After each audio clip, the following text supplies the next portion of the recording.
meus amigos, tudo bem? Meu nome é Gustavo Costa e eu sou professor de percussão popular afro-latino-brasileira no município de Itapecerica da Serra, município localizado na Grande São Paulo, pertinho da capital. E é por iniciativa da Secretaria de Cultura do município que a gente está tendo a oportunidade de ter essa conversa, eu poder falar um pouquinho do que eu venho aprendendo sobre música, sobre percussão, sobre a história da humanidade, sobre a história da música, sobre a história da percussão. Sejam todos bem-vindos. Então a gente fala um pouquinho desde o começo dos primórdios, os sons mais primitivos, os tipos mais primitivos de música, os primeiros instrumentos achados aí, os datados aí, por volta de 50 mil anos. Falamos sobre o período antigo, antiguidade, as grandes civilizações que dominaram esse período, as três grandes civilizações, primeiro os egípcios, depois os gregos, posteriormente os romanos, que, vou falar mais uma vez, a gente adotou aí muita da cultura grego-romana, até hoje a gente está aí no nosso dia a dia. E a seguir, seguindo essa linha do tempo, a gente falou da Idade Média, que foi conhecido como a Idade das Trevas, a Idade das Sombras. E a seguir, depois da Idade Média, chega o Renascimento, que é o homem renascendo para a luz. Isso aí, a valorização, o homem passa a valer mais, a dar mais valor ao homem, porque no período, na Idade Média, o poder centralizador era Deus, e aquele Deus severo que poderia castigar. Então o Renascimento foi um período de mudança de pensamentos, onde floresceram as artes, a cultura, grandes pensadores. Então foi um período de transformação realmente que foi um grande impulso para a humanidade buscar o caminho da luz, buscar o caminho do debate, buscar novos horizontes, então novas formas de pensar, tanto culturalmente como espiritualmente, foram surgindo, foram ganhando vozes. Então esse é o período aí, o Renascimento, o período renascentista, por volta mais ou menos de 1500, e foi quando o BB Brasil também começou aí a sua chegada nos livros de história, por essa data aí. Então, nem chegamos ao Brasil ainda, nem falamos da África ainda, então estamos aí contextualizando os principais pontos. O Renascimento, então, foi esse período em que a humanidade resolveu buscar a luz do conhecimento. Por volta de 1500 surgiram aí os primeiros tipos de caixa, mais ou menos dentro dos formatos que são usados ainda até hoje. Aqui atrás a gente tem uma caixa do divino, com amarração por cordas, então era mais ou menos dentro desse padrão. Hoje em dia as caixas mais modernas são por afinação com parafuso, então permite uma afinação mais precisa. As esteiras hoje em dia são esteiras de arame ou de outros metais industrializados, mas naquela época eram esteiras feitas com tripa de animais. E a tradição das caixas, como até hoje na África, por exemplo, tradição em família, por exemplo, a música é uma tradição de família que vai de pai para filho e fica dentro daquela família. Então aquela família toda voltada para música ou para dança ou para algum tipo de arte, ou aquela família, a família de ferreiros, enfim, cada família assume uma especialidade, porque a arte acaba passando de pai para filho. E com as caixas, as primeiras formas de caixas espalhadas aí, não só na África, na Europa principalmente. Na África a gente tem outros tipos de tambores, mas na Europa essas formas de caixa eram repassadas de pai para filho e através da tradição oral também, não tinha nada escrito. Então as células executadas eram passadas oralmente, como é até hoje na África, a tradição escrita lá não prevalece. Então tudo que você aprende, então células com grande complexidade, é tudo passada na prática ali, ouve até condicionar, até aprender. E é assim que prevalece na África até hoje. E com as caixas era assim, com os clãs familiares.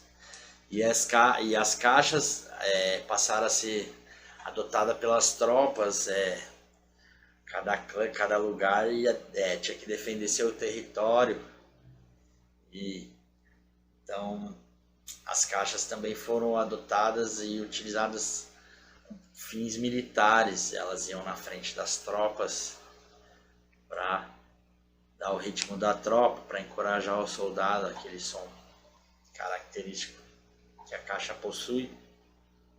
Acabou sendo adotado também dentro do padrão militar, e até hoje a gente tem bandas militares, a gente tem a utilização aí de alguns tipos de caixa. Então o Renascimento foi esse período de grande luz, de grande florescimento, de grande amadurecimento da humanidade, um período que preparou a cama para a chegada de grandes gênios, não só grandes gênios da música, da literatura, da poesia, das artes visuais, mas também grandes gênios da ciência que fizeram grandes estudos, grandes descobertas e possibilitaram ao homem dar passos mais largos rumo à evolução. Então, foi um período onde também esses gênios tiveram voz, porque com certeza no passado também muitas descobertas, grandes gênios não tiveram voz, não tiveram a mesma oportunidade que tiveram no período renascentista, esse período de iluminação, de grande avanço para a humanidade. Está certo, meu povo? Nos próximos vídeos a gente agora vai falar um pouquinho, voltar um pouquinho no tempo, ou não. Vamos falar um pouquinho sobre o berço da humanidade, Mãe África, e as culturas tribais, os ritmos ancestrais, as culturas, as etnias africanas. Vamos traçar também uma linha de tempo até chegar aí na música afro-brasileira. Bom, então eu falei já que no Renascimento a arte passou a ser totalmente valorizada, ganhou aí seu valor, ao invés de ser atirada na fogueira. Então a gente tem muito registro histórico para poder, muita fonte de pesquisa. Então com as artes visuais, não só com a música, não foi diferente. Então a gente tem muita pintura que acabou atravessando os séculos. Então muitos pintores nessa época, ao retratarem imagens de seres angelicais, de anjos, de Madonna, estava sempre presente, segurando na mão algum tipo de sino, algum tipo de prato, algum instrumento metálico. Então esses instrumentos estavam ligados aí às divindades, aos seres angelicais. Depois passaram, ganharam algumas dimensões um pouco mais amplas e também passaram a ser utilizados em fins militares aí na frente das tropas.